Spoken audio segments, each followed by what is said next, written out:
Positive thinking isn't just a fleeting emotion or an abstract idea. It's a powerful force that shapes the way we view the world, the way we interact with challenges, and most importantly, the way we move toward our goals. Imagine waking up every day with a mind that sees opportunities where others see obstacles. That's the essence of positive thinking. It's the ability to align your thoughts, emotions, and actions in a way that drives you forward, even in the face of adversity. But how do we cultivate this mindset? How do we ensure our thoughts empower us rather than hold us back? That's where the teachings of Buddhism offer profound guidance. Buddhism isn't just a religion, it's a philosophy of life rooted in principles that have stood the test of time. These teachings provide practical, timeless techniques to transform the way we think and ultimately how we achieve our goals. In this video, we'll explore 7 powerful Buddhist techniques designed to unlock the full potential of positive thinking. These aren't abstract concepts. They're actionable steps you can take today to rewire your mind, eliminate negativity, and focus on what truly matters. Whether you're aiming for personal growth, professional success, or inner peace, these techniques can serve as a guiding light. So let's embark on this transformative journey together. Lesson 1. Shift your perspective. Does life throw challenges at us? Boom! You set your goals, you make your plans, and then things start to fall apart, and suddenly it's something else altogether. What if I were to tell you these are not roadblocks? What if they aren't stepping stones but stepping stones?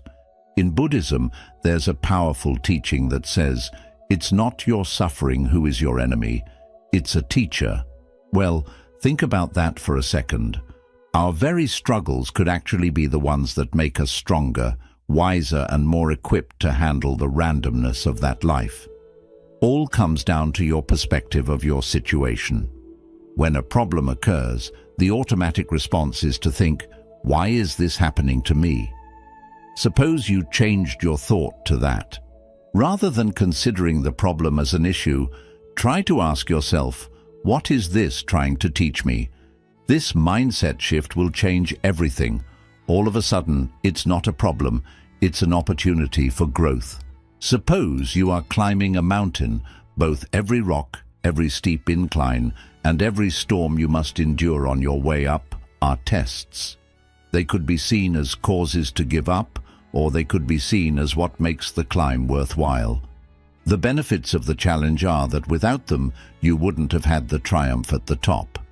The way of life that Buddhism teaches us is that life works this way. Mindful reframing is a way that you can train yourself to start shifting your perspective. When something goes wrong, pause for a moment. Take a deep breath.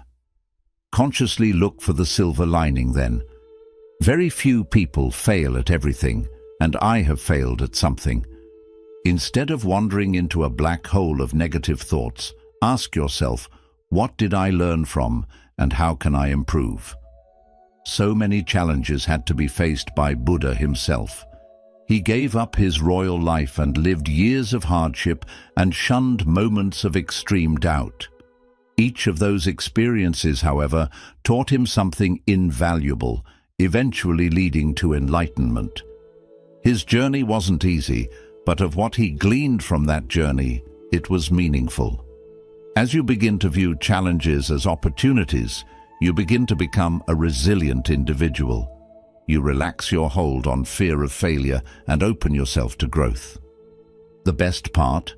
It's contagious, and here's why.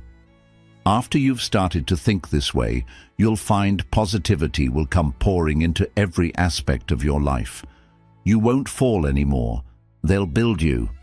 So the next time life throws a curveball at you, remember, it's completely up to you how you choose to view it. Or you can let it destroy you, or let it change you. When you change perspective, you'll be surprised how the world changes with you. Lesson 2. The practice of mindful speech. Have you ever reflected on the words you speak every day? Not only what you say out loud, but also what you whisper to yourself in your mind. We don't realize just how powerful words are. They bring into image how we envision ourselves, in the way we have chosen to express ourselves, how the process goes in order to achieve goals, and how other people will perceive us. In Buddhism, there's a principle of right speech that advises us to use our words consciously, kindly, and with intention. That is not just about being polite or not using harsh language. It's deeper than that. What right speech is about is recognizing how remarkable the power of words is in our mind and around us. Think about it. When you tell yourself, "I can't do this," or "I'm not good enough," you're sowing seeds of doubt into your mind every single time. Whatever seeds you plant will grow just like a garden. Now let's flip that around. What if you could talk to yourself, encouraging yourself on the way? Instead of, "This is too hard," you say, "I'll figure it out." "You're not smart enough." Instead of, "I'm not smart enough, I can learn." Even these tiny words can change your mindset with time. This doesn't mean you are ignoring reality or pretending everything is perfect. Instead, it's about choosing to position yourself and your thoughts and words in such a way that allows you to feel empowered. When you speak what you are in your values and goals, you build a solid foundation of self-belief that nothing can shake. Let's link this into your goals. Have you ever considered the amount of times we sabotage our dreams by the very way we talk about them? "You cannot. I shall never get there. People like me do not succeed." These are invisible chains that keep you from moving until you even start from the very first step. Instead, when you realize you are breaking those chains by simply being conscious and changing your language, like, "I'm working toward it," "I'm getting better by the day," you can do it. Right speech doesn't just involve what you say to other people, it's also what you say to yourself. Celebrating the possibility of your goal is not wishful thinking. It is an act of putting your mind in the right place, and it's a way of telling yourself, "I'm capable, I'm going." Here's a simple practice to try. For example, every morning say one positive thing about yourself or your goals out loud. It may feel awkward for a minute, but stay with it. Something like this would work. "I'm learning to grow," or even "I have what it takes to succeed." As time goes by, you come to believe these sentences. That voice within, however, becomes part of your inner voice. The voice that channels your efforts when challenged, tells you what matters, helps you through. Again, words are a mirror. How you see yourself and the world is represented in your reflection, and your reflection in how you see yourself and the world. Saying things positively will start to make you see things positively.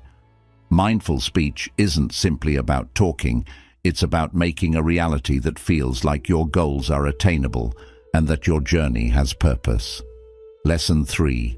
Focus on the present moment. We often find ourselves trapped in two places that don't really exist, the past and the future. We're replaying old mistakes, wishing we'd done things differently. Next, we're anticipating what's next, anticipating scenarios that may never occur. But where does that leave us? Stuck. While we're in a cycle of regret and anxiety, the only moment we really have is slipping away unnoticed.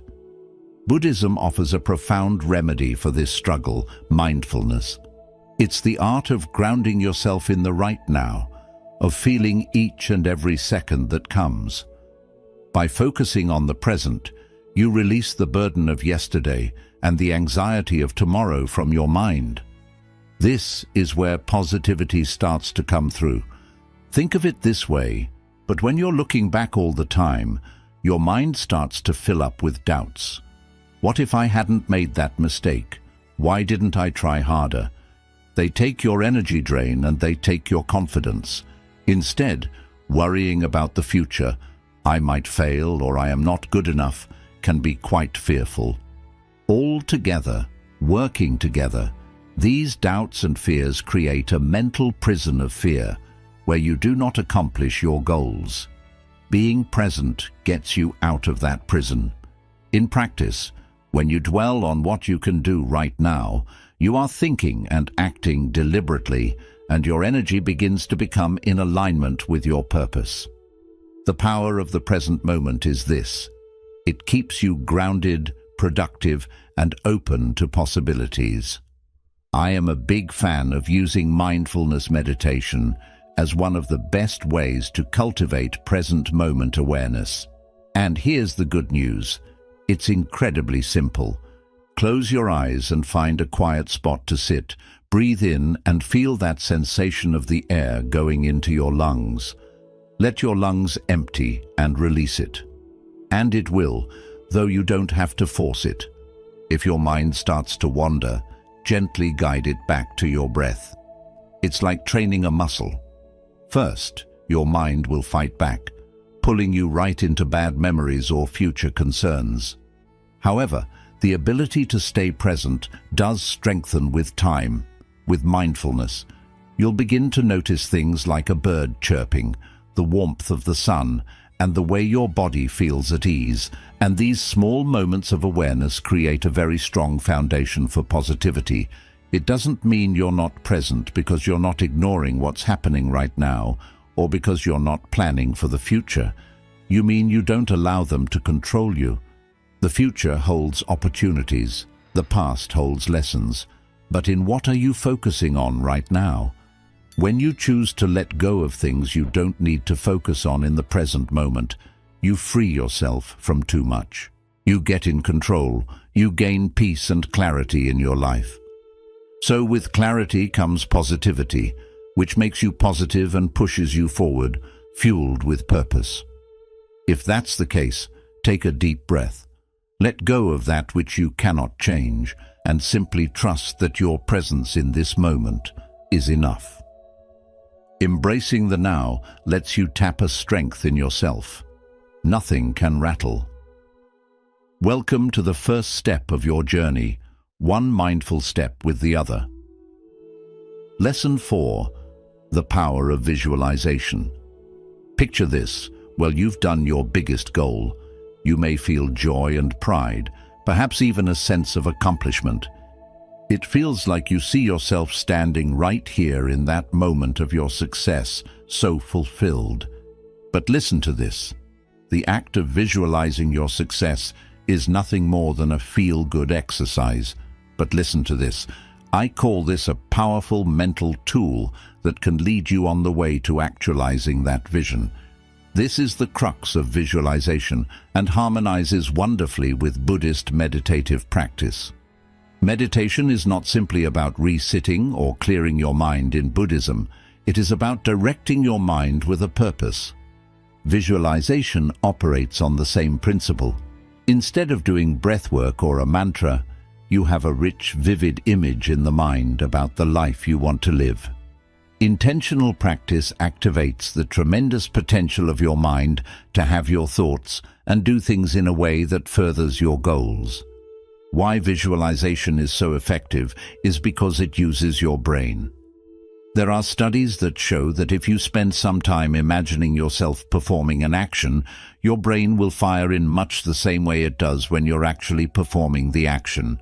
What this means is that every time you visualize success, you are mentally rehearsing for the real thing. On the eve of the performance, your brain is getting you ready for knocking down challenges, staying cognitively sharp, and performing with aplomb. Imagine a lousy situation that you're facing in your life, an important exam, a presentation, or a personal one, like going for that race. What was your mindset having to do with your success? Visualization trains that mindset. If you can see yourself succeed, if you can feel your achievement in your head, then you begin to learn that you can do it. That's a game changer. Visualization is a closely linked principle to Buddhist teachings that often hint at the power of intention. It's like planting a seed in the soil of your mind and setting a clear intention of what you want, is it? Whenever you visualize, you water that seed with focus and determination. The stronger that seed gets, the stronger it grows until it becomes action and results. Engaging all your senses with visualization is important to make visualization effective. Picture yourself getting your goal without your eyes open. Picture it as best as you can. What does it look like? What does it feel like? Put yourself in the moment. The more real and detailed your vision seems, the deeper your mind will connect to your vision. This practice over time rewires your thinking, replacing doubts and fears with confidence and motivation. Visualization isn't about having a dream of what you want to be and having things appear magically. It's ingrained mentally. You have to mentally prepare yourself to succeed. It helps you focus your thoughts, emotions, and energy on your goal in one direction to have clarity and a reason for what you need to do. It becomes a powerful force to bring you nearer to the life that you dream about when paired with action. That means take a moment each day and close your eyes and step into your future. It's a chance for you to see yourself thriving, achieving, and living a life you want. Use that image as your inspiration, your actions, and your potential. Visualization is not only about imagining success, it's about building a mental framework to achieve that. Lesson 5. Choose what you want to surround yourself with. Mindset is directly affected by your environment. Whoever you're around determines whether or not you're uplifted or merely depressing. This concept isn't new. It is the Buddhist teaching of Sangha, the importance of community, a Sangha or a group of people that help each other grow and become more wholesome. The company you keep is an important reminder that no matter how strong or determined you are, you can't escape the company you happen to associate yourself with. Ponder who is in your life. Are they helping you become better, or are they seeding doubt and fear? Your energy is contagious. You can sense the energy of those around you. If you are with people who believe in possibilities, who believe there is hope for everything, then their mindset starts to contaminate you as well. Their words, actions, and perspective have inspired you not just to rise, but to rise above, to make challenges your target, and to be at your strongest when things get tough. At the same time, there can be just as powerful negative influences, but in different directions. Constant criticism, complaining, and focusing on what's wrong in life can force you to run out of energy and allow reinforcement of self-doubt. Sometimes this kind of influence is hard to distance yourself from, especially when they're nearby, but it is critical to protect your mental space and grow positivity. The Buddhist concept of Sangha reminds us that we are intentional about who we associate with. It doesn't mean you need a big bunch of people to surround yourself with. A few people who support you, challenge you to be better, and congratulate you on what you're doing are good too. They are the ones who always put a smile on your face because something reminded you of your potential, or the ones who are there when you forget or the path is not easy. First, determine people in your life that make you want to be your best self or even inspire you in some way. Spend more time with them, talk to them, meet them, learn their views on things, and tell them where you are going. Your positive relationships are fuel for your trip, the energy to keep you going. However, also spend some time examining the folks out there influencing you. As such, it's not only about people, but also about what you read, watch, and listen to. Is the content you're consuming uplifting your spirit and pushing you forward, or is it bringing you down with negativity? What you allow into your mental space is what will dictate your thoughts and attitude. Don't worry if you can't find positive influences in your current circle. This is a chance to increase the size of your Sangha. Find groups or communities that resonate with you, your goals, and your values. Find spaces where you can connect with people who have similar aspirations, whether it's a class, a hobby group, or an online forum. They can allow you that encouragement and accountability you need to stay on track. Don't forget that building a positive environment is a never-ending process. What it's about is creating a space where positivity reigns, curating a place where your goals actually feel supported, and you're not alone on some of the journey. You will find it getting easier and easier to build your Sangha as you go, and the more you surround yourself with positive influences and people, the more your mindset is getting more resilient, your energy is getting more focused, and your path is getting clearer. At the end of the day, the people that you hang around with mold you into the person that you are. When you curate your circle wisely, you can see firsthand how your life starts to change when you're surrounded by those who uplift and inspire you. Lesson 6. Cultivate joy in small wins. In today's fast-paced world, it's easy to forget about the small victories that occur along the way. We're so bogged down in the end goal that we forget to stop and pat ourselves on the back for the progress we've made. But here's the truth. Every small win, even if it feels minuscule, gets you a step closer to where you're going. Throughout Buddhism, we're taught to be grateful and happy for everything in our lives, not just for the big things, but even for the smallest things. Buddhist teachings recognize that if we recognize the beauty of the present and the journey itself, we are less concerned about reaching our destination. The practice of gratitude can be utilized in everything else concerning our lives and naturally in our goals. Small actions are still actions. They still move you forward every time. Regardless of whether you are writing a page of your book or finishing a task or simply staying consistent, these moments are worth marking. It's important to grow joy in these small wins because it changes your mindset. Looking back on what you did and how far you came will definitely keep the motivation cycle going strong. It's like giving seeds of joy and gratitude in your head, and those seeds grow into stronger feelings of your ability to succeed. So, if you catch yourself celebrating these small moments over and over, you'll learn to feel good about where you are instead of falling short or chasing something unattainable. The original idea behind it has something to do with Buddhist satisfaction with what is. In Buddhism, instead of always being out for more, we learn to find peace in the now. No matter how small, every small victory is a chance to consider, congratulate, and be thankful. In fact, by celebrating these moments more and more, it begins to train your mind to think of abundance, not lack. The key here is to make this part of your life. To do that, first appreciate your progress every day. Instead of looking for the big win, focus on the small wins that keep pouring in every single day. It's here and waiting for you in the little steps, everyday efforts and little victories. The more you begin to cultivate joy in these moments, the more you'll begin to see that your journey is actually becoming more satisfying and fulfilling.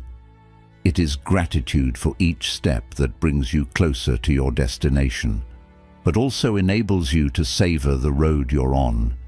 If you start practicing this gratitude for small wins, you will find that your energy stays high, your motivation never dies, and your confidence grows. Every little thing you win is a reminder that you can, that you are making progress, and every step of the journey deserves to be celebrated. Of course, don't wait for the big moment. Find joy in the next step, and that joy will change the whole trip. Lesson 7. Embrace the concept of detachment. Losing control of the things you couldn't control is one of the most liberating lessons in life. Detachment is the essence of it, a principle of great Buddhist power. Let go of outcomes and concentrate on the process. It might sound counterintuitive, the opposite of how we're generally taught to react. Hang on to our dreams and work to make these dreams come true. Detaching doesn't mean that you give up your goals. This means to approach them in a clear, balanced, and free of unnecessary stress way. If you hold on too tightly to a certain outcome, Your happiness depends on achieving it. Everything can fall apart if things don't go as expected. Frustration, worry, sadness, and this attachment to results turn into a cycle of heavy stress, negative thoughts, and feeling drained under all this negativity. On the other side, detachment allows you to give your best without being pulled down by fear of failure or being overly stuck on success. One of the first lessons in Buddhism is that suffering often comes from clinging to people, things, or expectations. Detachment never means being uncaring, which many misunderstand. It's the awareness that you cannot control everything and that life is always changing.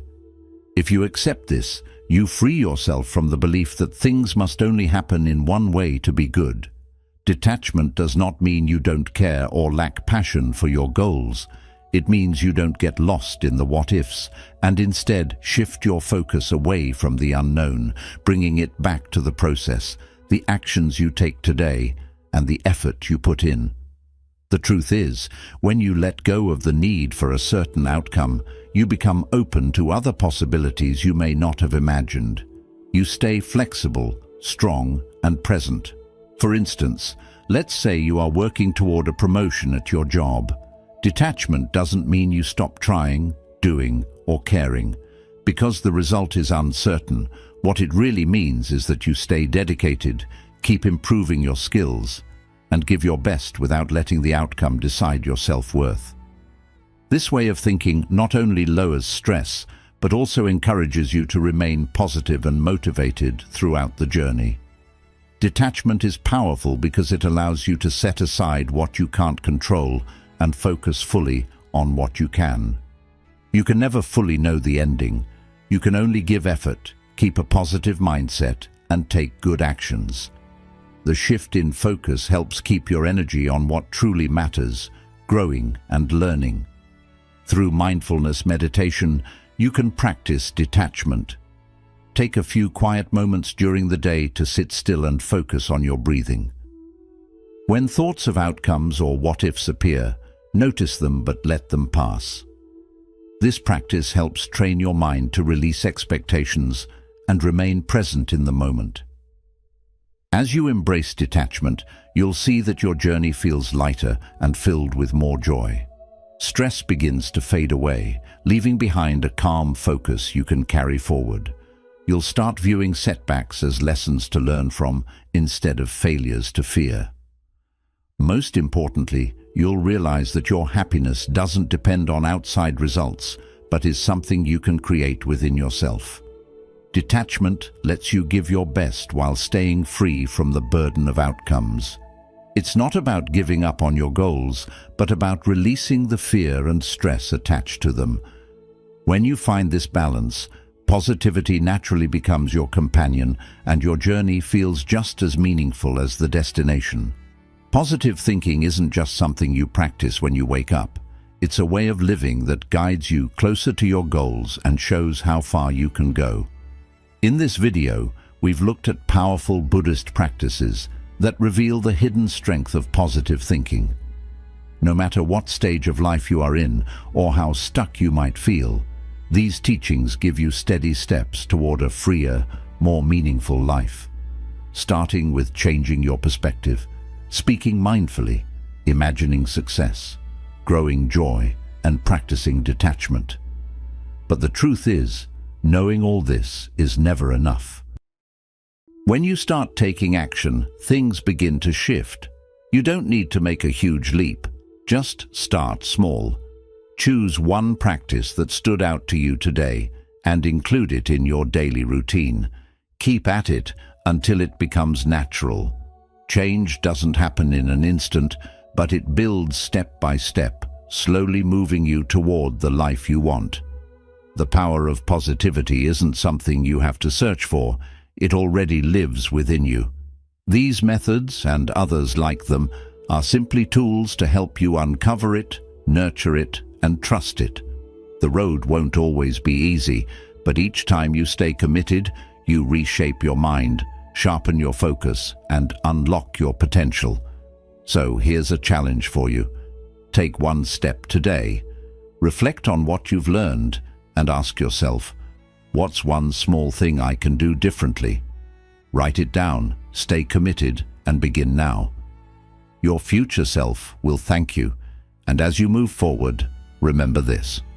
Positivity isn't about ignoring life's challenges. It's about facing them with courage, hope, and a steady belief in your ability to overcome them. With these techniques and a positive mindset, no goal is too big and no obstacle too difficult. If you found this video helpful, don't forget to like, share, and subscribe to stay connected with more content that inspires and empowers you.